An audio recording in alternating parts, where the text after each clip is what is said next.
There we go. Perfect. We are live. Ladies and gentlemen, welcome to another live stream here on the Bow Wow Bill channel.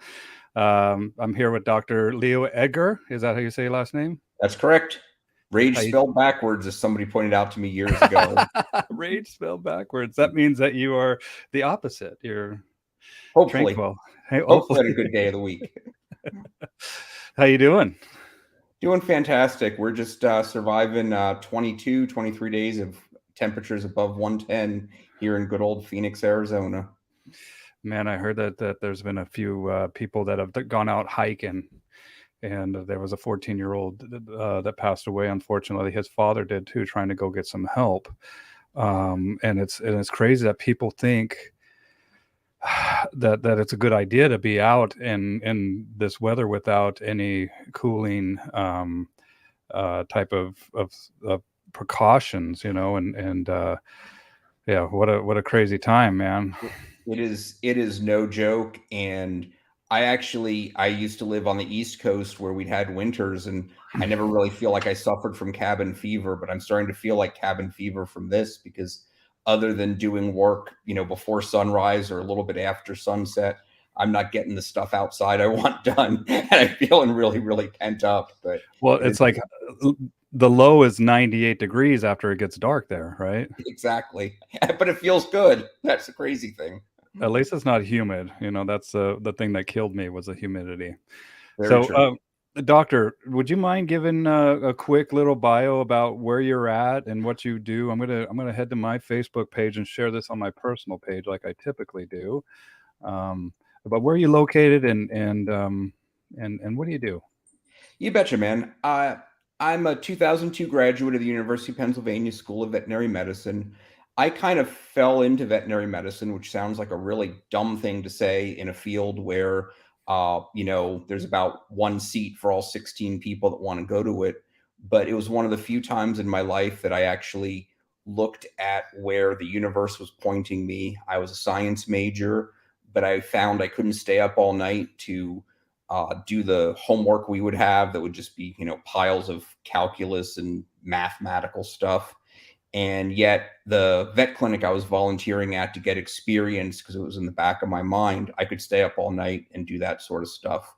So I applied and I got in, and the rest is history. I came out to Phoenix to do an internship, and I've always focused on a lot of emergency medicine and surgery. Uh, Went over and spent a lot of time working for various humane societies and non-governmental organizations, looking at either providing care in areas desperately in need. We used to go out to some of the native nations here in America and do spay neuter with veterinary students. Some places that are 3 hours from a veterinary clinic, for example. And then for a while, I was at a here in Phoenix where they take in every injured stray that has ever, every injured stray found in the Phoenix County and Maricopa County. And so we were Holy doing a lot smokes. of orthopedic surgeries and other things to fix those dogs. At the same time, growing up, I was always an animal person, and I got my first shepherd in high school. And then when I was in university and the in veterinary school, we used to go down and decoy for the Pennsylvania Task Force One, the FEMA task force. We would go hide in the rubble pile at the Philly Fire Academy. And of course, this is all pre 9/11. 9/11 was my fourth year of veterinary school.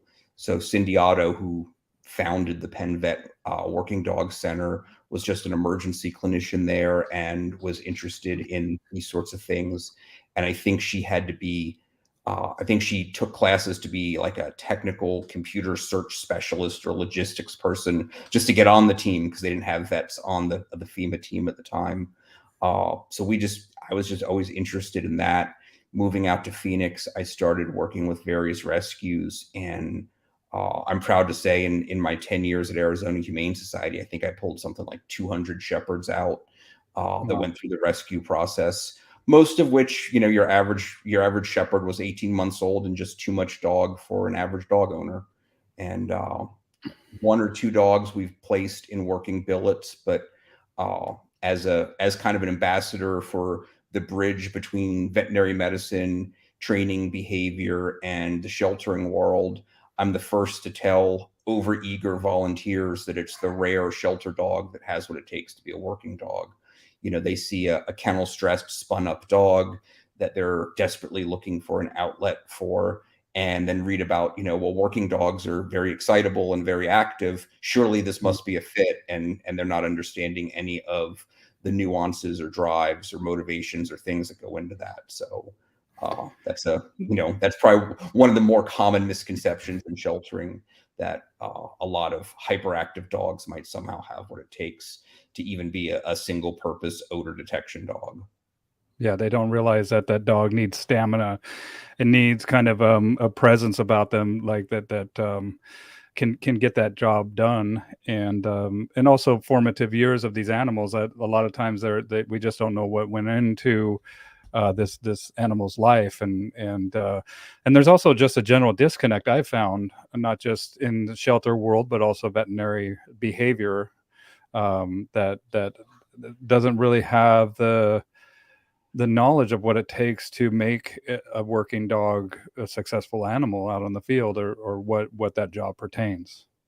I find that disconnect mind-boggling, and I personally don't believe anybody should be taking advice from a behaviorist, whether they have DVM after their name or not, who doesn't either work or rehab a dog. Those are my rules.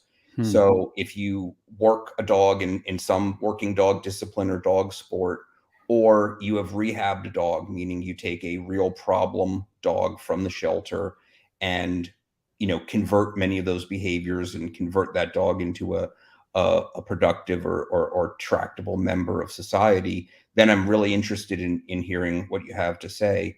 If you're somebody who's kind of that, I'm always reminded of that scene from the Clint Eastwood movie where he's the old retired auto worker, where he's telling the priest that he's an overeducated person who doesn't have a lot of real world experience, and unfortunately that's what some of it boils down to. And I don't want to look down on that area of the profession, but they have themselves in a knowledge, in kind of a self-induced knowledge gap, because there's almost an unwillingness to go out and engage in the dog sport world, the working dog world, see all the techniques that are out there. No one's going to make them, they don't have to believe in it, they don't have to participate in it, but at least understand that knowledge and understand where they can go with those things.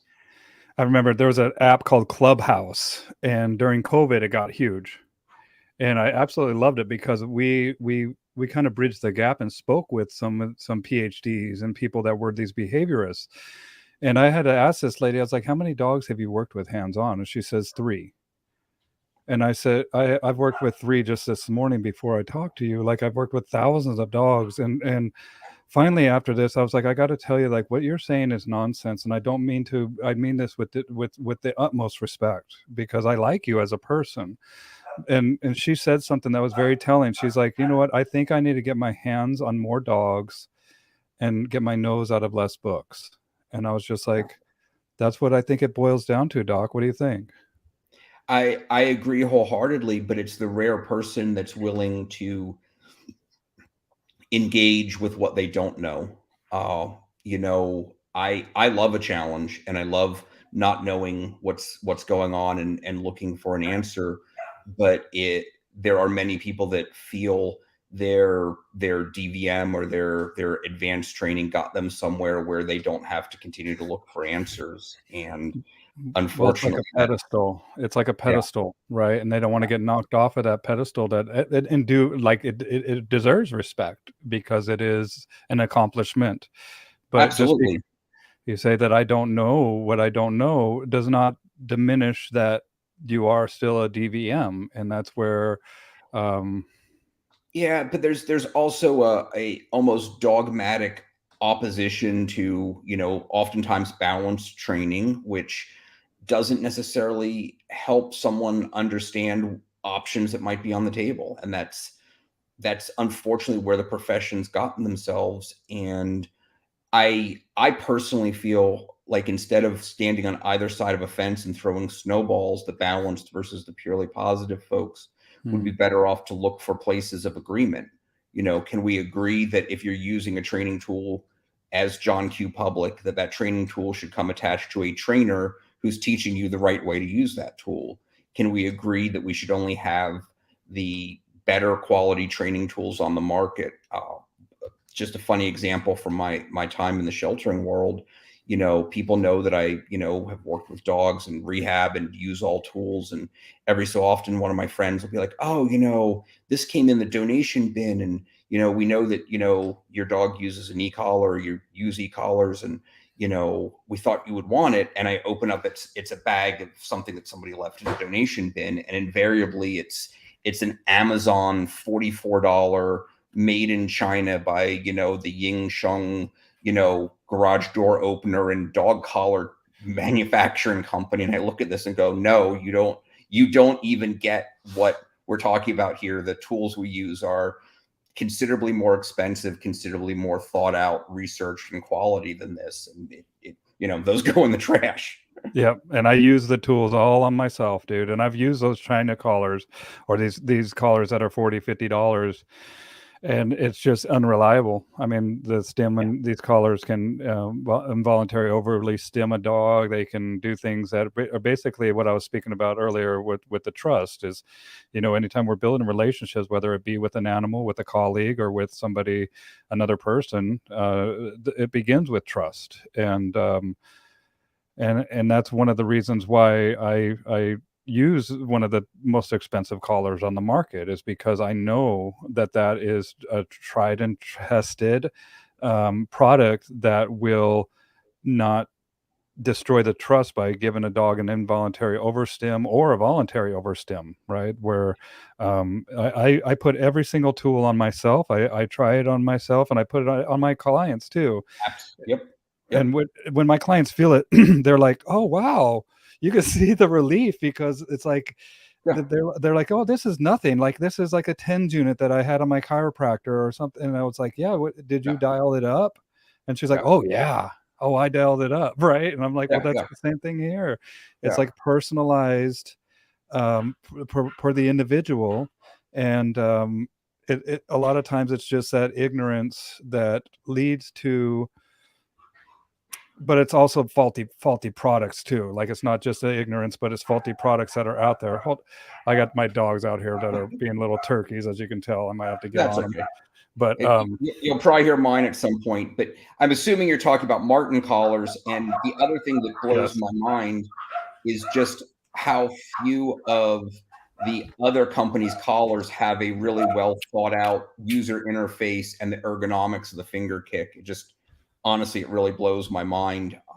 But that's, and the other thing that blows my mind just about the dog industry in general is how folks cheap out. And I see this in the dog world. I see it in the horse world. I'm not somebody that's convinced that you need to buy, to probably use an overused term in the modern vernacular, bougie gear. You don't need the latest and greatest, shiniest, but you need a suit. Exactly. But you need a certain level of quality. And when I see either people in the dog world or the horse world with stuff that's dry rotted, duct taped together and stuff, I just think, man, what are you guys doing? Like, it doesn't have to be the Rolex, but get some quality gear. And we even see this in the working dog world. Departments, not trying to rag on in law enforcement, but departments will spend, $20,000 on a dog, and then they're having to have, donations and supporters get the appropriate heat alarms or things like that for this. And I don't understand why it's not looked at as a total cost. And let's get all the right equipment so we can put this tool to use, as opposed to, we got the tool, but we don't have any of the money for the support of said tool. Right. Or they pay a premium for the dog and they think they're done. Oh, absolutely. And it's like, no, that's just the beginning, man. You got a great dog. Now we need to get the good stuff that we use to communicate most effectively with that animal, right? And have pride in the products that we utilize, because they're created that way for a reason. And Exactly. I've always been perplexed by that. It's like you're not done just because you got a $2,000 dog doesn't mean that you're done paying for this dog. And same thing with even veterinary care. Like I don't even want to look at. I saw that the average dog is about $13,500 in a 12-year life when you consider everything. And I don't think that really includes training equipment. I think that that's a little bit more than that, and I think that's just food and care, not the training and not the equipment. And Yeah. there's a lot of options out there, and there's certain collars that I absolutely will not use, man. I can't because they're not reliable. And we have some people joining us. If you guys have any questions for the doctor or me, hello, gentlemen. That is my beautiful wife joining us, Dawn's Earthly Delights. She's on Oh, YouTube. Jackie's there as well. If you guys are hit YouTube, make sure to subscribe to my channel, and also consider supporting me on Patreon as well, where we go through a lot of these products as well as I'll be doing some videos explaining the Martin system collar, the Chameleon 3 with the canine remote, and the functionality of this stuff is mind-blowing, and it boils down to animal welfare. It boils down to animal welfare, and I'm a firm believer that it also boils down to the end user, meaning you or me's our ease of use. That when I talk, I work a lot with people who are in the tactical world. When I talk to them about the finger kick, I tell them it's like getting a gun with a better trigger. They're all looking for a gun with a nice, smooth, quality trigger because that makes it easier to shoot. I'm not saying somebody who's an expert master can't utilize something that's less than a high quality, worked over thing, but for gosh sakes, give yourself every advantage you can, if at all possible, if that product's out there on the market. Once you use it, then you realize how simple it is. And same thing with the triggers too, and the modifications that we do with our guns, optics, handles, laser sights. There's so many things that make it easier, because it's life and death type of stuff. It's Yeah. something that you don't want to have uh, faulty when you truly need it. Hopefully, you never need it, but it's good to have. Well, and I'm a big believer in human factor engineering, right? So when we design an airplane, we put certain critical switches or shaped differently or located places where you have to intentionally touch them. So you're making your life either easier or harder depending on what you need, taking into account let's face it, we're hairless monkeys and we're going to make mistakes, or we need things to be easy because that works better that way. And I really, really believe Martin's really pegged it there, and I don't think anyone else has. I don't think anyone else has even really put much thought into it, other than perhaps maybe, well, this form factor looks cool, so somebody will buy it. Not to rag on other manufacturers, but I'm not sure there was any thought whatsoever to the form factor there. Well, it's a lot of times what I've seen with other companies. I won't name names, but they're run by engineers, not dog True. trainers, right? Where True. Bart and Michael are some of the best dog trainer minds in the world, Yep. and it's a totally different approach to product Yep. design, right? Than if somebody that is just an engineer, and they'll copy. We see some copies of the finger kick out in the market, but it's not the same thing. But at least it's available in different formats for people so that they can utilize, and Yep. it's definitely a step up from the cheapo, made in China $40 collars, which I will absolutely much rather people have in their hands for the bougie, or Yep. the best of the best. So um, and it's also something that is always innovating too.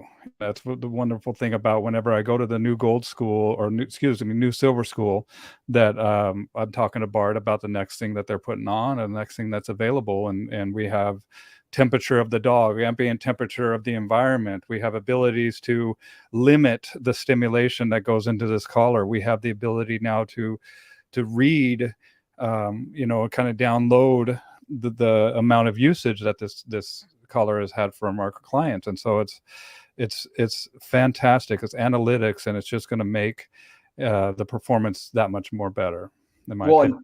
and for people who are willing to engage as balanced trainers or as organizations that support balanced training, if I was a canine sergeant, or I ran the behavior program at a shelter that was willing to utilize a balanced training paradigm, I'd be finding money in my budget for a Martin collar for that very reason. I can look and document and figure out if somebody's either not using the tool, or is overusing the tool, or is using the tool inappropriately. And that's totally game changing.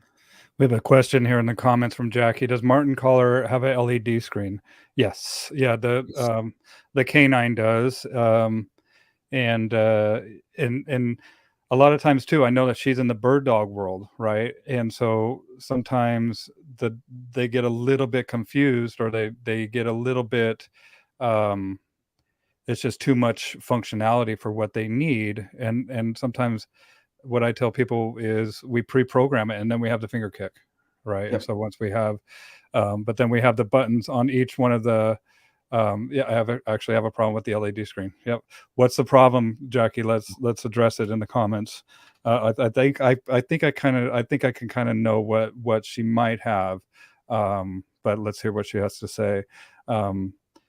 Sometimes it's a little bit too much for what people are wanting out of this collar, or the functionality that they're doing with the dog that they have at hand, especially in the field of hunting. Yeah. Well, but the other thing to keep in mind too is with the Dogify app on your phone, you can shut down, control your buttons however you want to, however you want to engineer your remote to make it do that. I want to feel my way up and down and do not want to look at it. My eyes are not great. Okay. Yep. Honestly, I mean, I can speak to that a little bit. That's where I really like the ascending stim, because I'm starting at a really low level as a tap, and then you can ascend from there. If I'm understanding the question correctly, she's turning the knob on her 550 when she feels a need to increase stim to a given animal or given situation. Okay. Versus with a finger kick, you don't have to even reach for the remote if you have it set to that ascending stim. And you might have the words better to explain it than myself, but basically if you're holding the finger kick down, you're starting at whatever your preset level of need is, and if you release it, then it doesn't go up. But if you feel if something is happening that you feel the need to go up, then you hold it down, and the machine itself is scaling up. Well, I want to check out this Garmin 550 because I wasn't too certain about it, but yeah, I see it now. Yeah, the 550 is their classic series. Okay. It's got a knob at the top. So I haven't used one in a while, but those two knobs, button one below is low, button above is higher. Both together Okay. go even higher. And then the knob at top, I think you've got like 1 through 9 or something. But those are starting at a pretty high level. Okay. Well, and I mean, they're the features that if it works for you too, like this is definitely a collar that I would work with, right? This is definitely Garmin bought Tritronics a few years ago, and Yeah, Garmin bought Tritronics a few years ago.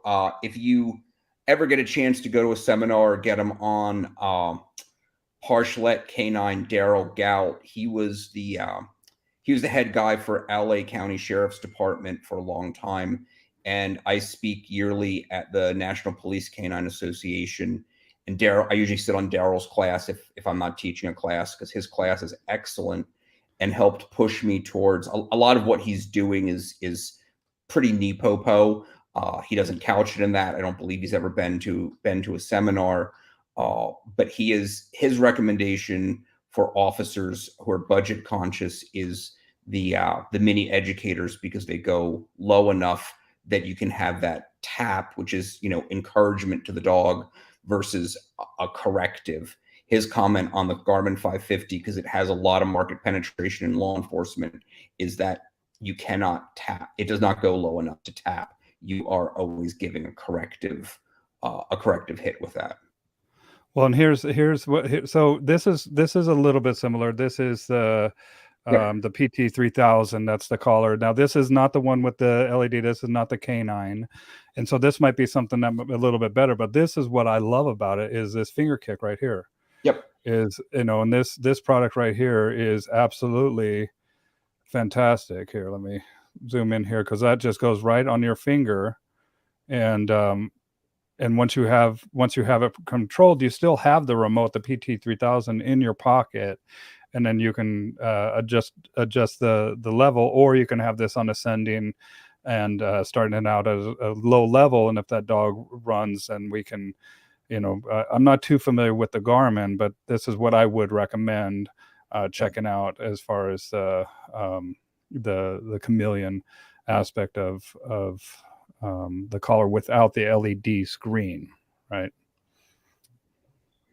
I've had Garmin's, and like I said, I actually had bought years ago the original Tritronic, the brick, and I had been given. Actually, I sent it to Bart and Michael for their museum. I'd been given an early '80s Garmin that actually, if you look at the little test light that comes with your chameleon collar, it's got that little neon bulb, and the Garmin test light. Or I'm sorry, yep, exactly. The Tritronics test light that came with that was 4 of the ones like we have with our collars wired together. That's how hot those early collars were.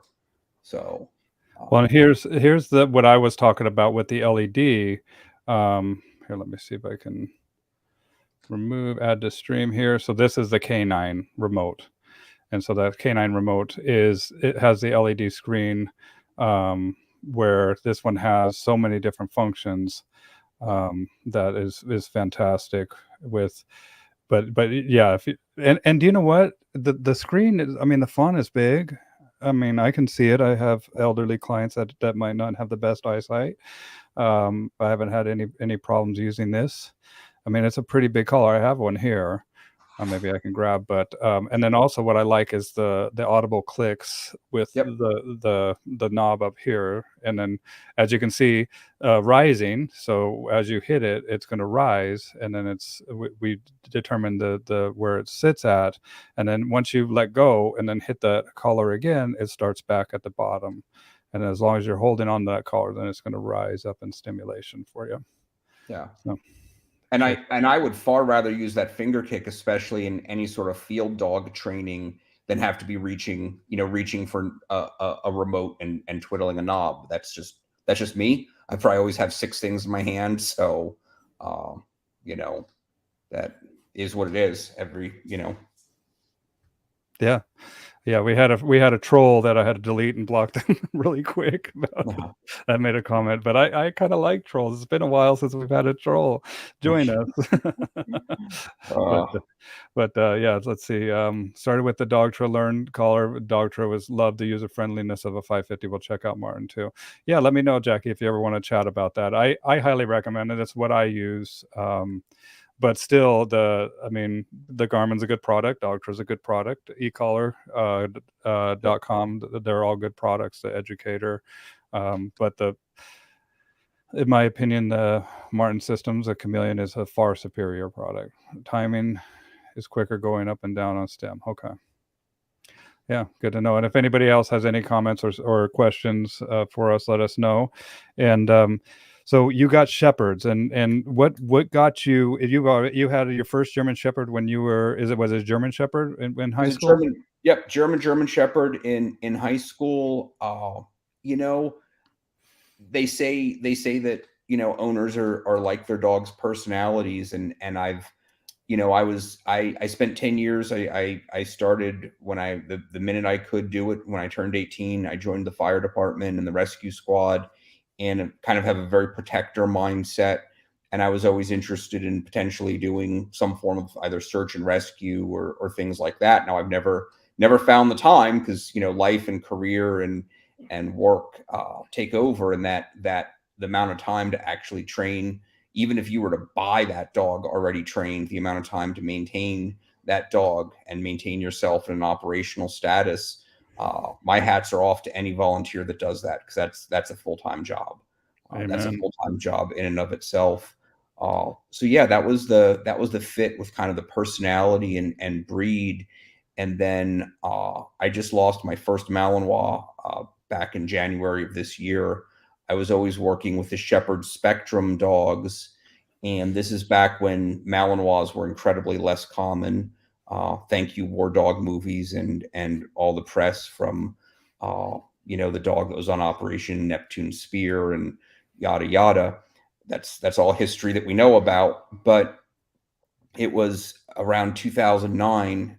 He had come in as a police seizure, possibly cartel involvement in the city of Phoenix, and had been abandoned on a property. And he was actually walked in on two of those control poles, Okay. two of those snare poles, because he Yeah. put up such a fight. And so I would usually get to work around 6 in the morning and start the rounds process. And the staff came to me and said, "Hey, there's a Malinois in the back. You should go check it out." Okay, fine, sure, whatever. I'll go check it out whenever I get around to it. Then, about 15 minutes later, they come back and they say, could you make it now? Because he let himself out of his kennel and he's chasing us all around. So I went back. We got to be friends, and he had a 10-day legal hold. And the minute we got the facts from the prosecutor's office that the owner's appeal or whatever process had been shot down and that he was the organization's property, he was outcome to me. I took him home, and just the best dog. He was a Belgian import. He had an ear tattoo. Just an incredible dog. And then, unfortunately, we started seeing more and more come through the rescue. So I've kind of steered into the Mal skid, and I love their spiritedness, and it's just where we're at right now. So A lot of times people bite off more than they can chew with that breed. They don't know what the heck they're getting into when they get that dog. I will be honest with you, Bill. It's actually heartbreaking. Mm. The field I work in, there's a lot of sadness. Not every animal do I have a positive outcome or a solution for. And when I started working in sheltering, if I saw one Malinois every 6 months in the Phoenix metro area, because I'm networked really well, that was a lot. And almost all of those dogs we could help, even if they were older, had medical, behavioral, because there was almost always some canine officer, handler, trainer whose kid wanted a dog, or was willing to give that dog, just by virtue of feeling bad for it, some time and space or work. At this point, I'm pretty sure that our county shelter took two in just yesterday. Two. Goodness. They're being given away on street corners. They're being bred indiscriminately. And with the dilution of the bloodlines or the dilution of the genetic component from the indiscriminate breeding, what we're managing to produce, we collectively, the royal we, I suppose, is we're managing to produce a dog that is just Malinois enough to be a very challenging pet, and not Malinois enough to be a really rewarding working dog candidate. So there's a real problem with neither fish nor fowl. I'll make a joke about Jeeps. I used to have a 6-cylinder Jeep, and the engine was neither powerful nor fuel efficient. It takes a real special engineer to create a motor like that. And that's unfortunately what a lot of these pet mals are. And that's a real challenge. And I always laugh when I see somebody say, well, I'm a hobby breeder of Malinois, and I'm breeding for pet quality Malinois. I'm like, in my mind, in my personal feeling, that's about the most unethical thing a human being could say when it comes to breeding and that breed, because you could have two world champion, a world champion sire and dam, and you're still going to end up with, some pet quality dogs coming through due to the virtue of the randomness of genetics. So Yes. intentionally setting out to create a pet quality Malinois, unless you're selectively breeding for really even tempered, low level dogs, which is not what people are saying there. They're just saying they're breeding, untitled dogs and not really looking at drives and stuff. It's just, to me, it's supremely unethical. Well, and I had a couple rough interactions on Reddit. There's a Belgian Malinois Reddit page, and you kind of see the evidence of this stuff that's happening And I think that people, they see it from the movies. I think that's what it has to be, the popularity. What do you attribute the popularity to now? Just the movies, Hollywood, and It's the it's it's all the movies and press, and unfortunately, and I love this country. I don't mean to rag on America. I absolutely love America. I'm proud to be an American.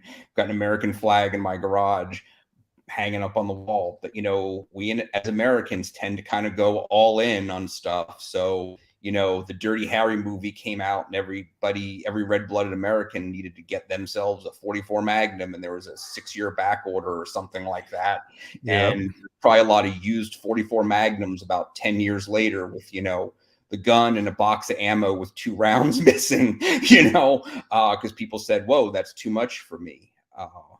And to me, it really comes down to, unfortunately, if you compare us with many other countries in terms of what their dog breed clubs and blood registries do, we do not police ourselves very well here. We don't look towards trying to ensure quality product or ensure quality people in the production of that product. So we've allowed it to happen. The folks selling Malinois here in Phoenix on Craigslist got the dogs from somewhere, and that's a very unfortunate thing.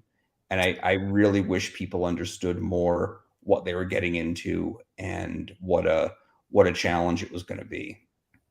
Well, and I think that this is a time that we talk about the difference between ethical breeders, which unfortunately are getting lumped in with the unethical breeders that give little no concern about the welfare of the animal. They breed the dogs without considering the genetic traits that they're passing on. They don't provide proper medical care or Abs- adequate, abs- right? yeah, absolutely. And it's a real tragedy that we have so many unethical breeders out there. Uh, I would put a little bit of it on the breed registry agencies, that they could probably do more in this country, or look at it more. But it's also a matter of education. And again, similar to the discussion between balanced trainers and fear-free or purely positive trainers, you have many on the sheltering side of things say that there's no such thing as an ethical breeder of any sort. And then you have, the other side of the spectrum, which is anything goes. And I think it's very, very unfortunate that we're not really focusing or well defining what ethical breeding is, or promoting folks at times to go and seek those services, because there are instances where even for a pet quality, even for a pet dog, you're probably not going to find what you're looking for in the sheltering world. If you have a special needs child in the family, and you're not looking to have a service dog, but you're looking to have a incredibly calm, stable dog of a given breed, that may or may not be easily sourced in the sheltering world. And if you're working with a trainer, then you should probably go and evaluate the dogs before you adopt them. If you're looking to work with a breeder who is sourced to service dog programs, that might be a good place to start, right? And those Yeah. are those are the sorts of discussions that are hard to have. And we almost have a social stigma for anybody that gets a dog from anything other than an adoption process. And I don't think it should be that way. I'd say it's people try to think with their feelings, right? And I mentioned that earlier, or try to be the hero, or I see the stickers, who rescued who, or stuff like that. And I mean, I get it. You provided a dog with a good life, but at the same token, we can't be throwing the good guys under the bus doing this stuff, because I mean, a responsible breeder demonstrates extensive knowledge of that breed. They're considering the conformation, the temperament, history, physical and behavioral traits, right? We can't throw the good guys under the bus in that way. And the other thing that gets really lost in the places that I spend my work day, meaning the sheltering side of things, what gets really lost is the adopter as a customer. We need Hmm. to serve the adopter's need. And I don't mean to sound down on the average Joe, but I guarantee you, other than my other half's little dachshund who's 12 or 13 years old. The dogs that we own, probably the average American looking for a pet dog would not want to own. And so, because they're challenging dogs, they require a lot of maintenance and upkeep. So, in the sheltering world, we have way too many people who are purely fixated on the animal, which is not a bad thing. They certainly bring their heart, but their heart absent the mind and absent the ability to look at the adopter as a customer and say, does this animal meet their needs? That's a really dangerous combination. And as we kind of play with the standards by which we're willing to adopt animals, or things we're willing to accept, there have been some negative outcomes. There have been some shelters that have gotten themselves in hot water and gotten sued. And more than getting sued, they've gotten people hurt and injured, and even killed. I was involved in taking care of a dog, euthanizing it, that had killed a human here in Phoenix. And the notable thing there wasn't that this dog, in my interaction with it, necessarily showed anything massively different than many other stress shelter dogs, but that there was interaction after interaction reported by staff and volunteers that went unheeded without really a plan. And like the bumper sticker, "Hope is not a plan." Ooh, I like that. When I think that came out of the Benghazi raid. A lot of my military friends have that, but as a morale patch or as a bumper sticker. But hope isn't a plan. And when you have a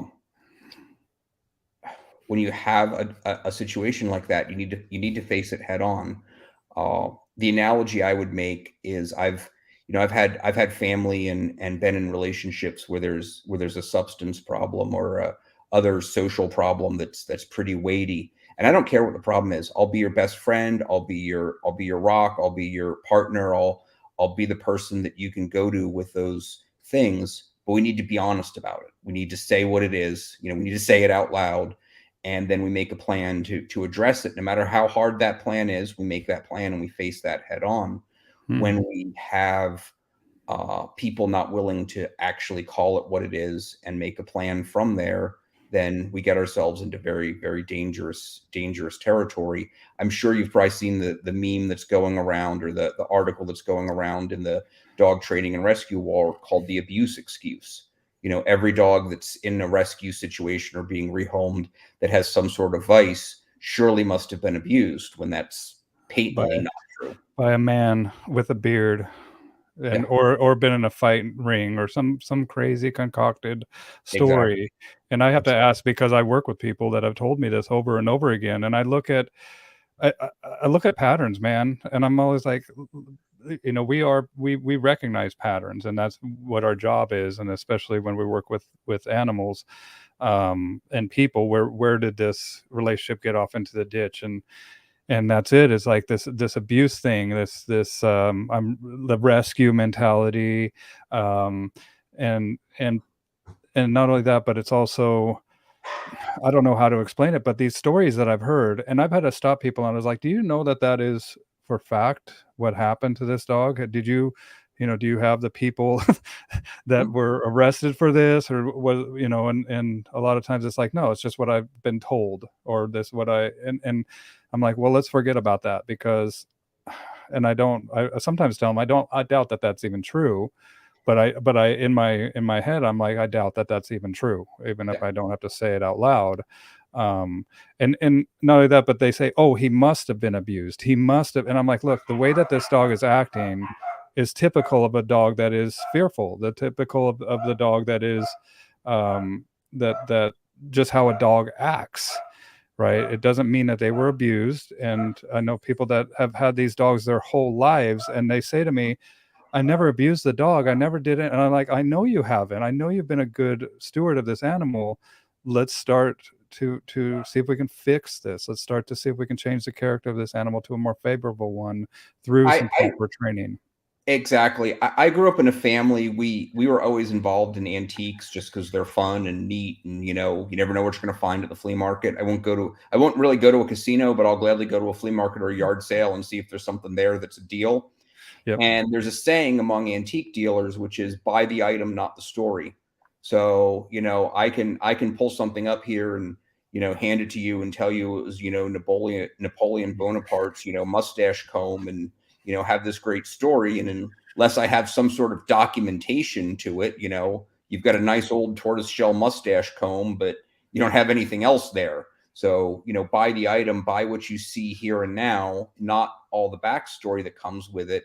And, you and I are talking about it on the negative side. This also comes with the positive side, because I've pulled a lot of shepherds and shepherd spectrum or more sporty dogs out of shelters where people are just describing abysmal stuff. And you're like, yeah, in the confines of a 12-month-old uncastrated German Shepherd that hasn't had any good structure or foundation, what I'm seeing is not unreasonable or untractable. And with, an appropriate placement and some appropriate work, this dog can have a good outcome. And sometimes because many of these institutions are under scrutiny, either from the public or from their various masters, donors, boards of directors, if they're considering a euthanasia decision on a dog, everything tends to get stated in very grandiose terms. And so I personally think you always have to go and see, show me what you've got and show me what's going on right here and now. And we all form our own opinions.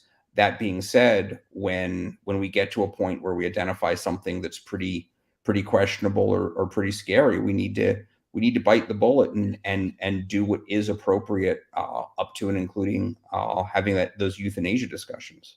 You bet. And people post no kill shelter, right? And when we look at logical fallacies, that's an appeal to emotion type of stance, right? It's like these. Well, it's an appeal to an emotional stance, and I will tell you right here and now, one of the things I struggle with, and I'll admit we don't have the right words for this. I understand why somebody might say euthanasia in the shelter is different than my 22-year-old Shih Tzu that's dying of mast cell tumors being euthanized at home. But I have a real problem with the word kill, because every so often you read about somebody that went to Walmart with an AR-15 and decided to just take random lives, and we call that person a killer. Yeah, And there's murder. and we call that killing. And there's a world of difference. I don't mean a different sport. I mean different solar system difference between the people that are dedicated and work in shelters and have to make those kinds of calls, be them somebody who's working there for $16 an hour and has been trained to, make the best judgment they have, or somebody who perhaps is a behaviorist, or somebody who's the shelter manager. And all those people have to make those calls, and they're not killers. And it No, not really at all. gets my goad. Especially now with all these COVID dogs coming in that have never been socialized, and they're so backlogged. And what do, man? We're running out of space, and Well, these, we need a and solution. you need a solution. And again, going back to that customer, the sad thing about veterinary medicine and sheltering is oftentimes it's relative. So I look at a dog and I identify whatever its problem is, in quotation marks, and it could be a medical problem or it could be a behavioral problem.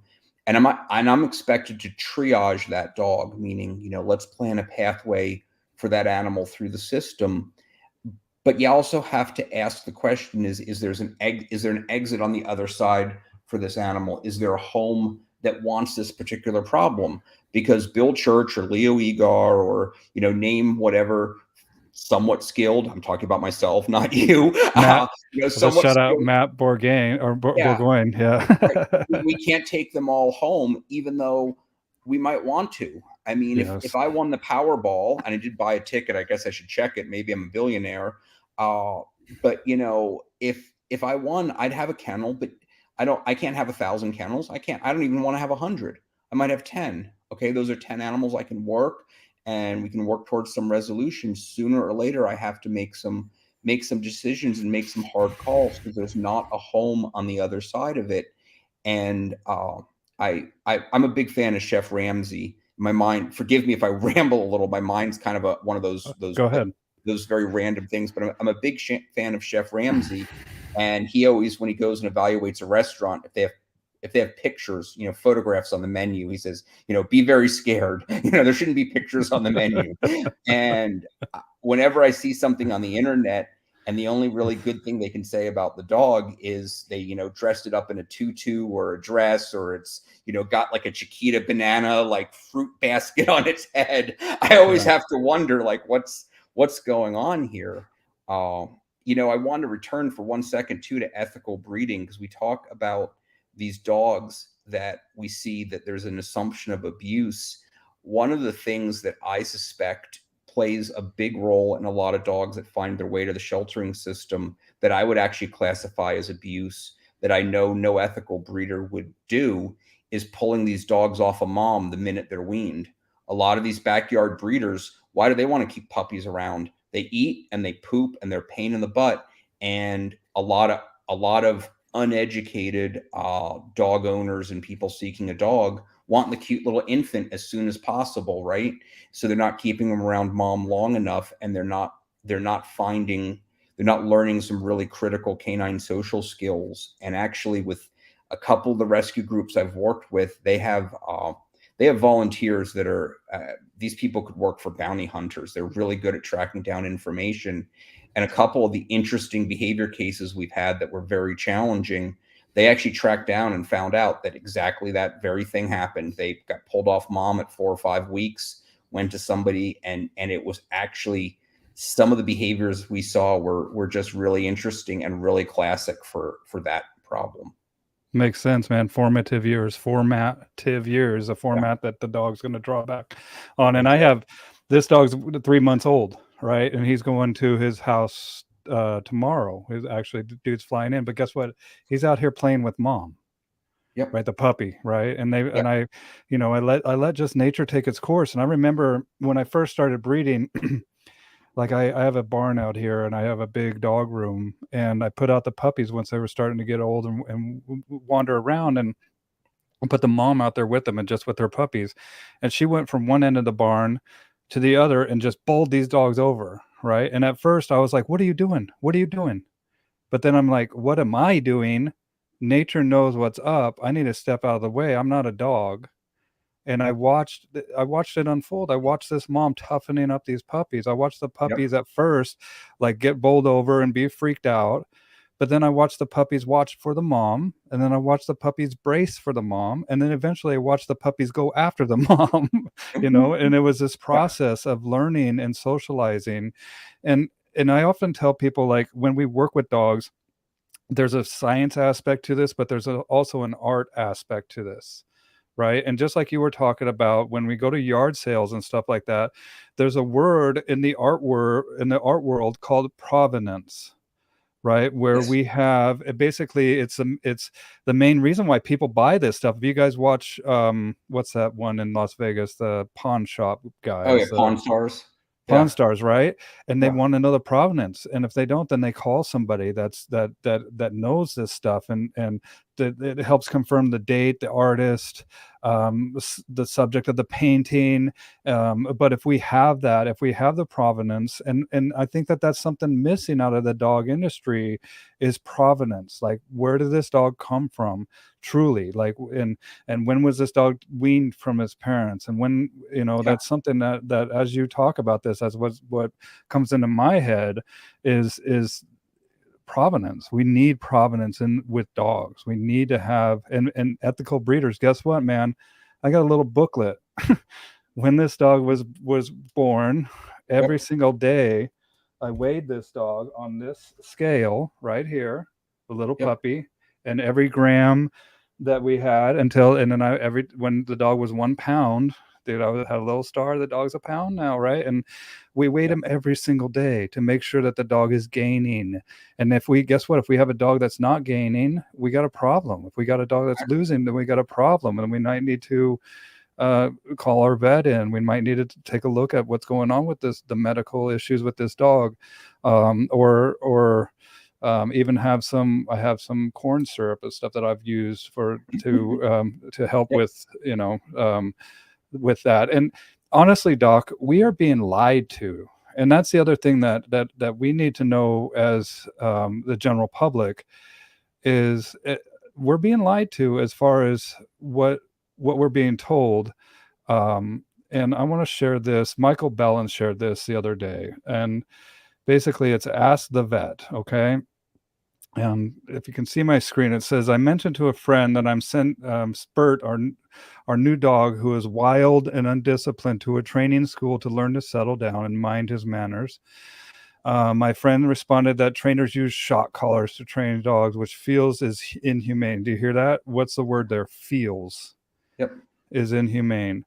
And then here's the what's your opinion? And the preponderance of research evidence says that your friend is correct. For example, a recent study. I want to see this damn study. I want to see the study. I want to see everything about this study. Evaluated positive, negative training message on short-term, long-term welfare of dogs, reward-based training with traits and play compared to aversive training, yelling, jerking the leash, physically manipulating the dog, which, I mean, isn't good training. Like, there's good and Right. bad training out there, right? Absolutely.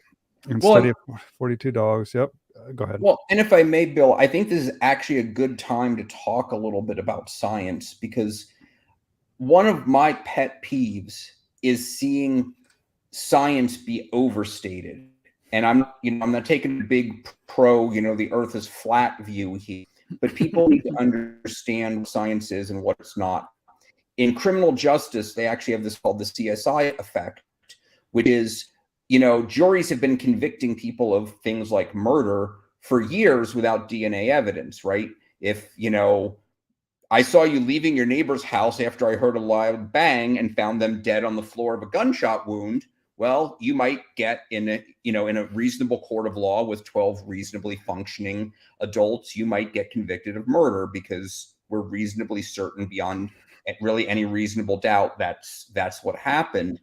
Yet CSI, the CSI TV show promoted all this DNA stuff, and there's always a graph or a proof that linked these things together. So juries are less likely these days to convict on circumstantial evidence. Why am I going down this little cul-de-sac of discussion? It's because we have to separate out hard science from soft science. Okay.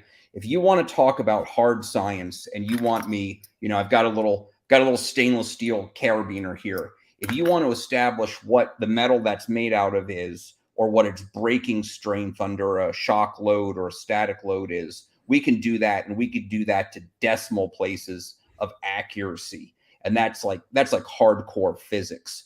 When we talk about physics and engineering, when we talk about social science and psychology, that is way softer. I mean, Political science too. Yeah. Yeah, it's we might go about something in a scientific manner. The Pepsi challenge. Okay, Coke or Pepsi? Which Pepsi. tastes better? Which do you like? 100%. I'm a Pepsi guy. Let me see here. Pepsi. Oh, my man. But we can construct a study that uses the scientific method and does good science with a large sample size and this, that, and the other. But it still is you're a degree removed from that physics of how much mass, how much force, how much do I have here, and it's very difficult to not see thumbs put on the scale. And just in that article you popped up, I think the number was 42, right? The study of 42 dogs. Yes. Yep. I mean, go read a human study. That would be like saying, okay, so we had 2 probation programs, and one did this and one did that, and we released prisoners from prison, and we saw what happened, and we've drawn some conclusion from that. You'd get laughed out of any serious scientific community with that few of study participants on the human side. And I get it. It costs money. It's a lot to follow, but you're almost structuring things for a preconceived notion, Mm.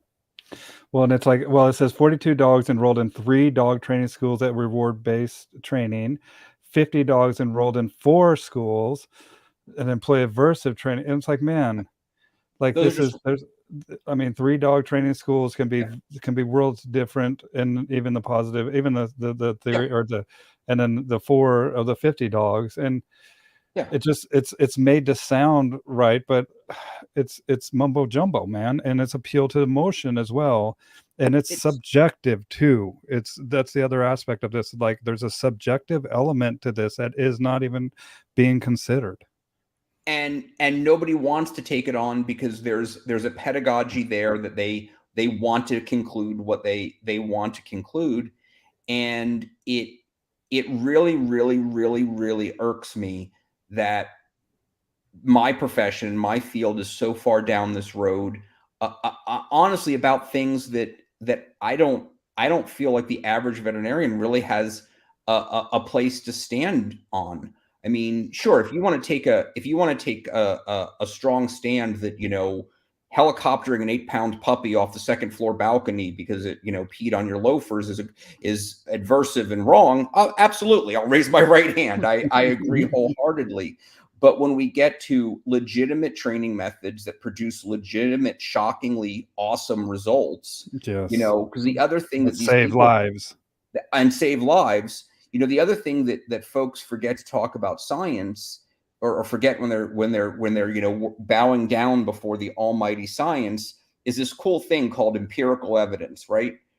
Everyone hopefully is familiar with the term empirical evidence, which means if I can show you that it exists, then period, it exists. You don't get to say it doesn't exist anymore. So the minute that like little green men come down in their spaceship and walk around the halls of Congress, or a time traveler comes back and has some definitive proof of what they are, well, then we can end all debate, and there's the empirical evidence that time travel or little green men from wherever exist.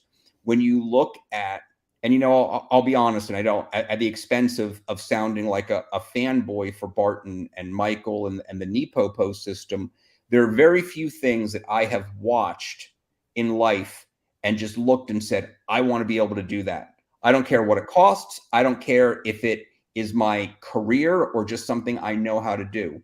One of them was orthopedic surgery. When I was going through vet school, and I've in the shelter world, I've ended up doing a lot of orthopedic surgery. Haven't done a residency, but I got to do a lot because there's no one else there to do it. But one of our professors was the guy that actually had tried to fix Barbaro, which is, I'm dating myself now. We're going back 20 years. But, he fixed broken racehorses. And when he talked and showed us the engineering that went into this, so now you're combining, my favorite thing, tools and surgery and helping an animal and understanding all of that. I'm like, hot damn, I need to be able to do this. And when I was starting to explore the Nepopo world and was seeing that you could actually have a dog that was commanded into a behavior, and if you tried to force it out of its commanded behavior, it would evidence its opposition reflex to stay in behavior. I'm like, whoa, mind blown. I want to work and do what these guys are doing, and unless I showed up and there was, billy clubs wrapped in barbed wire and I'm told to go hit a dog with it or something, I'm like, I've got a totally open mind to learning this and seeing this. But unfortunately, many people simply won't even consider it. And so it's one of those things. As a doctor, one of my first questions for people is what will you consider? Because we in medicine always have to ask, where's the client coming from? A human example I can think of is if you're dealing with somebody from the witness faith, by virtue of your medical training, they're not somebody that's going to want to accept a blood transfusion. So you're going to have to work around that. When I diagnose cancer in a pet, I have to have a conversation with people, and I personally am somebody that is much more a quality versus quantity of life person, and I typically don't put my own dogs through a lot of aggressive stuff with cancer treatment, especially chemotherapy. But that's my personal view where I'm coming from. I'm not going to foist it on someone else, but I have to find out where they're coming from. When I have training discussions, I really ask people where they're coming from and what they think. And it's actually shocking, due to the propaganda out there, how many folks don't want to engage or even consider those things. And unfortunately, a lot of the dogs attached to the people making those decisions are sometimes the dogs most in need of really considering all options. Yeah. Uh, and the other interesting thing I'd be interested in with that study you mentioned is I'd be very interested to know why people sought training to begin with, because a lot of people I meet, just random clients, not people I know personally, just people you meet who mention a training class. A lot of the people I meet that are seeking or have sought out purely positive training, they got a puppy, they went to puppy class, they did that dance, and they were happy because they picked up a few things, and the dog is not a is you know Tolerable. Yeah. tolerable for whatever their living situation is. A lot of the people I meet that have sought out a more balanced approach, they have a problem. They have a legitimate problem that they are trying to remedy or rectify. So those are two drastically different, drastically different patient populations. It would be like looking at, what's the recovery rate for somebody undergoing substance abuse treatment for professionals who self-reported and asked for help versus somebody who entered the criminal justice system and was mandated to pursue that. Those are two massively different sets of motivations, and you can extrapolate and quantify from there. Well, and totally different protocols of procedure as well, man. Like, we literally are putting these people in a Absolutely. cage and, and forcing them to go through that withdrawal. And as a trainer, like, I'm always, I love when I get puppies. I love it when I'm getting a dog that has no issues, that is starting, or even matchmaking people with Yep. the right, those are my dream clients, right? Yep. Because the majority of the time I call it putting out fires. We got to put out this fire. We're dealing with a behavioral issue, whether it's reactivity, Right. challenging, pulling on the lead, there's a number of things, potty, barking, Yeah. all this stuff.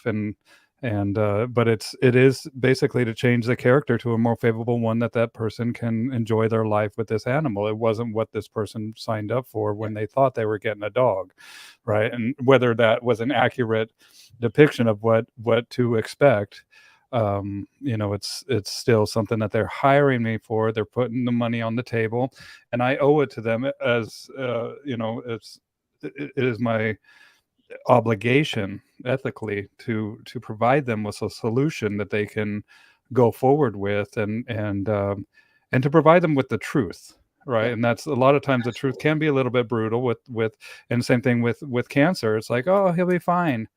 It's like, Yeah. no, man, we have to provide them with the truth, and this is going to be hard to hear, but this is what we're dealing with. And I see something that I want to have a little bit more tests on, or whatever. I want to do a biopsy on this to be certain.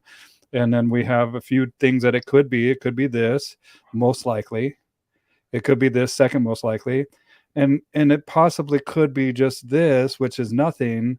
But that's also the least likely possibility of this, right? And Well, and Bill, I'll tell you the sad reality that I share with folks is if you look up the average survival time, you know, that's an average, right?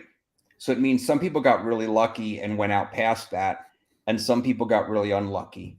So if you're going to commit to, it's not just a discussion of the money, it's a discussion of what you're putting your best friend through. If you're going to commit to that, you have to be happy if you don't even hit that number. And when people really think that through, many of them oftentimes go, "Oh, yeah, that's a hard truth. It's a pill I don't want to swallow, but it's a pill I have to swallow." The quick way of saying that is few people buy a lottery ticket figuring they're going to lose, right? You could save your money and at least buy a Snickers bar. yeah, a But the little reality dream. is we've got that hope out there, uh, and it's just really sad. The other thing that I think really bears mentioning is on the pharmacological side. Uh, what I've seen in the shelter world is people are intervening with behavior pharmacology way too late. And I think what's probably a fair thing to say is that few people, whether they're in the sheltering world or just pet owners, are seeking behavioral care. And I'm going to use that term to encompass everything, whether you're doing pharmacology from your veterinarian, you're doing behavior training from a trainer, or both, or you're seeing a veterinary behaviorist. I don't think many people are intervening early on in these things. I think veterinary behavior is very interesting, but I can imagine that it's an incredibly difficult area because most people are going there when everything else has failed. So now you're seeing kind of the worst of the worst, and that's a rough place to be. Well, and it's what I've said, Doc, is with all due respect, hills and pills, right? That's what the veterinarians offer a lot of times: hills, science, diets, and pills, right? Hills and pills, and Hills, where I hills and pills, and that's not always, that's not always the right answer. And again, there's a real discussion there, because I've got an open mind to everything, conventional medicine, alternative therapies, you name it. But it's not a question of if you should do something, it's a question of oftentimes when. So there's a role for all of those things in our world. Yes. But none of them is a panacea. And going back to what you were mentioning with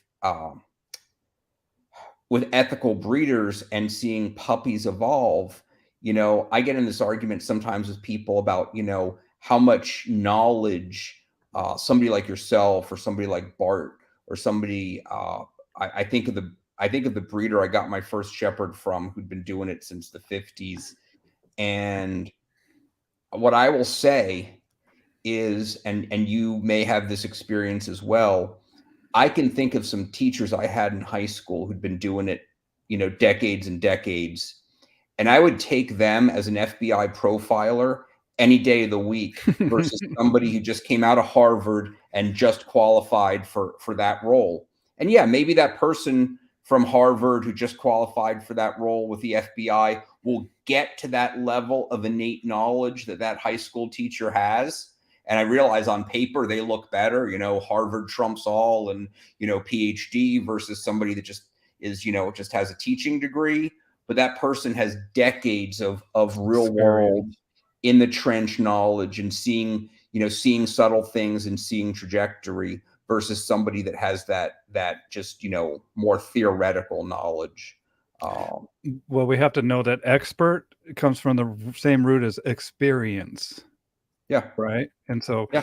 I get what you're saying. And not only that, but I use, whenever I have a dog with a behavioral issue, first place I want them going is going to go get a panel done, go get their blood work, go get their teeth checked, get something so we know definitively this is not rooted from a health problem. Because I don't know about you, but whenever I'm in pain or whenever I have something going on health wise, I'm not the same person that I am if I'm feeling 100%. So it's not that we poo vets. It's like we utilize each other, and we can be a wonderful symbiotic type of relationship. And I need a lot of other trainers to realize that too. Is like, look, especially onset of behavior that isn't likely of this animal or something like that, right? It could be something that the dog has just been kind of tolerating, and something happened that was too overwhelming for this animal. And once we get the panels and everything and realize, oh, we got somebody that's healthy, then we can go a little bit deeper with that behavioral work. But yeah, Michael Bellin's there. Okay. Well, and I will tell you that one of the things that aggravates me in my profession, especially when you have well-seasoned dog owners, is when they come in and tell me something's off. I'm willing to spend as much resource and effort as you're willing to commit to this investigation, because 9 times out of 10, those owners are honing in on something. And yes, some owners are a little more worried than others, and maybe we go on a red herring chase. But I've had many owners that key in and we find things, and that is incredibly sensitive. And it's also why I shouldn't say never, but I rarely question owners when they're talking about end of life decisions. They own a dog for its entire life. They're living with it 24 hours a day. They're seeing all these things. So when they're keying in on either pain or discomfort, or you're finally at the end, and unfortunately, they know best. And unless there's something drastic that they're missing or misinformed on, I don't think it's fair to put people through too much and question too much unless they're looking for those things to be questioned. If that makes Well, any sense. well, I appreciate you telling me, giving me your condolences about my boy, right? And what did you say? I'd rather be a step before we get to that point where it gets You're ugly, right? Yeah, you're better off to be, you're better off to be a day or two early than a minute late, because I spent years of my life on overnight emergency duty at the overnight clinic, and every so often somebody who was under care for whatever long age, I'm sorry, name whatever geriatric ultimately terminal condition.